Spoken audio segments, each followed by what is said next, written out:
in Congress, July 4th, 1776, a declaration by the representatives of the United States of America. Huzzah! In General Congress assembled. When, in the course of human events, it becomes necessary for one people to dissolve the political bands which have connected them one another, and to assume among the powers of the earth the separate and equal station to which the laws of nature and of nature's God entitle them, a decent respect to the opinions of mankind requires that they should declare the causes which impel them to the separation.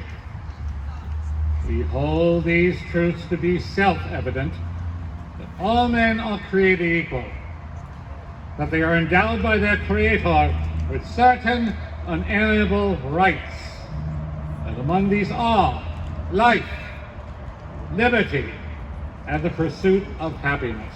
Huzzah!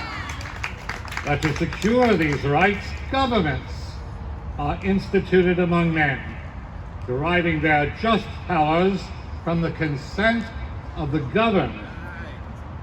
That whenever any form of government becomes destructive of these ends, it is the right of the people to alter or to abolish it, and to institute new government, laying its foundation on such principles and organizing its powers in such form as to them shall seem most likely to affect their safety and happiness. Prudence indeed will dictate that governments long established should not be changed for light and transient causes, and accordingly all experience has shown that mankind are more disposed to suffer while evils are sufferable than to right themselves by abolishing the forms to which they are accustomed.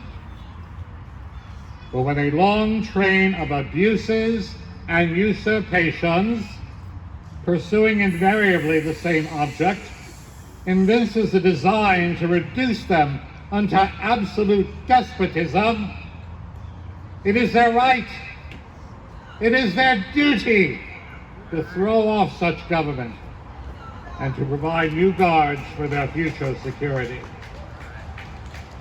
Such has been the patient sufferance of these colonies, and such is now the necessity which constrains them to alter their former systems of government.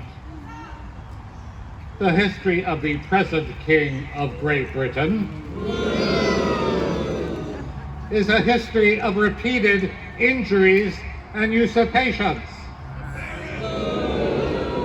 all having in direct object the establishment of an absolute tyranny over the states. To prove this, let facts be submitted to a candid world. Tell us. He has refused his assent to laws, the most wholesome and necessary for the public good. He has forbidden his governors to pass laws of immediate and pressing importance, unless suspended in their operation till his assent should be obtained, and when so suspended, he is utterly neglected to attend to them. He has refused to pass other laws for the accommodation of large districts of people, unless those people would relinquish the right of representation in the legislature, and right inestimable to them and formidable to tyrants only.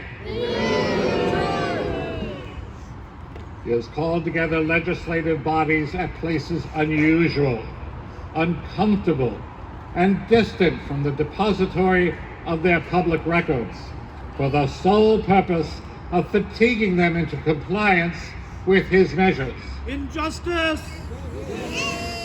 He has dissolved representative houses repeatedly for opposing with manly firmness his invasions on the rights of the people. Tyranny! He has refused for a long time after such dissolutions to cause others to be elected, whereby the legislative powers, incapable of annihilation, have returned to the people at large for their exercise, the state remaining in the meantime exposed to all the dangers of invasion from without and convulsions within. He has endeavored to prevent the population of these states for that purpose, obstructing the laws for naturalization of foreigners, refusing to pass others to encourage their migrations hither, and raising the conditions of new appropriations of lands. He has obstructed the administration of justice by refusing his assent to laws for establishing judiciary powers. He has made judges dependent on his will alone for the tenure of their offices and the amount and payment of their salaries. He has erected a multitude of new offices and sent hither swarms of officers to harass our people and eat out their substance. He has kept among us in times of peace standing armies without the consent of our legislatures. He has effected to render the military independent of and superior to the civil power. He has combined with others to subject us to a jurisdiction foreign to our Constitution and unacknowledged by our laws, giving his assent to their acts of pretended legislation, for quartering large bodies of armed troops among us, for protecting them by a mock trial for punishment for any murders which they should commit on the inhabitants of these states, Remember the Boston Massacre! for cutting off our trade with all parts of the world, We want free trade! for imposing taxes on us without our consent, for depriving us, in many cases, of the benefits of trial by jury, for transporting us beyond seas to be tried for pretended offenses, for abolishing the free system of English laws in a neighboring province, establishing therein an arbitrary government, and enlarging its boundaries so as to render it at once an example and fit instrument for introducing the same absolute rule into these colonies, but taking away our charters, abolishing our most valuable laws, and altering fundamentally the forms of our governments, for suspending our own legislatures and declaring themselves invested with power to legislate for us in all cases whatsoever. Tyranny! He has abdicated government here by declaring us out of his protection and waging war against us. He has plundered our seas, ravaged our coasts, burnt our towns, and destroyed the lives of our people.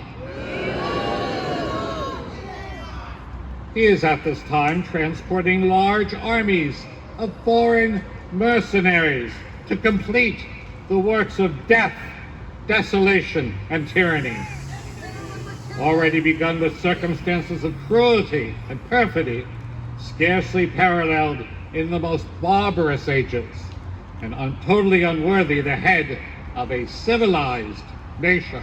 Bloody Hessians!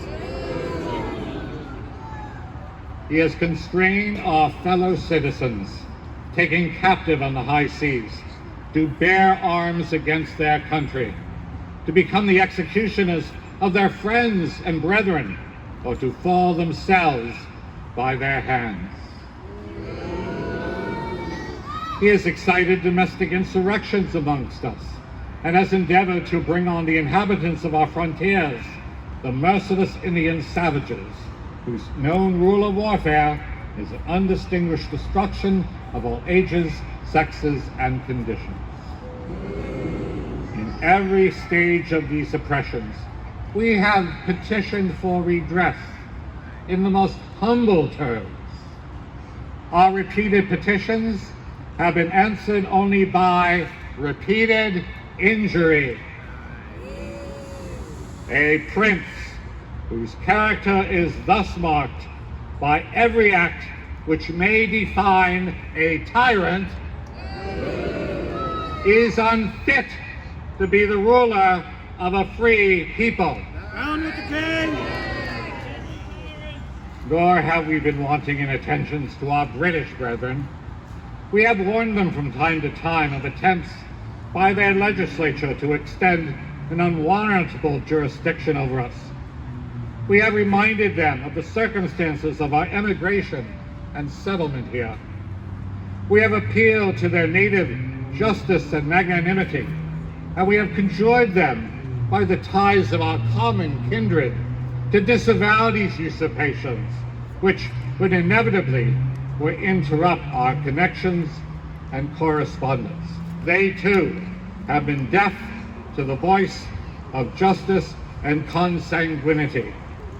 We must therefore acquiesce in the necessity which denounces our separation, and hold them, as we hold the rest of mankind, enemy in war, in peace, friends.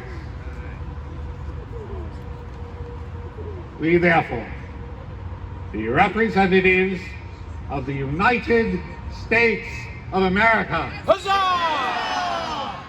in General Congress assembled, appealing to the Supreme Judge of the world for the rectitude of our intentions, do, in the name and the authority of the good people of these colonies, solemnly publish and declare that these united colonies are, and of right ought to be, free and independent states.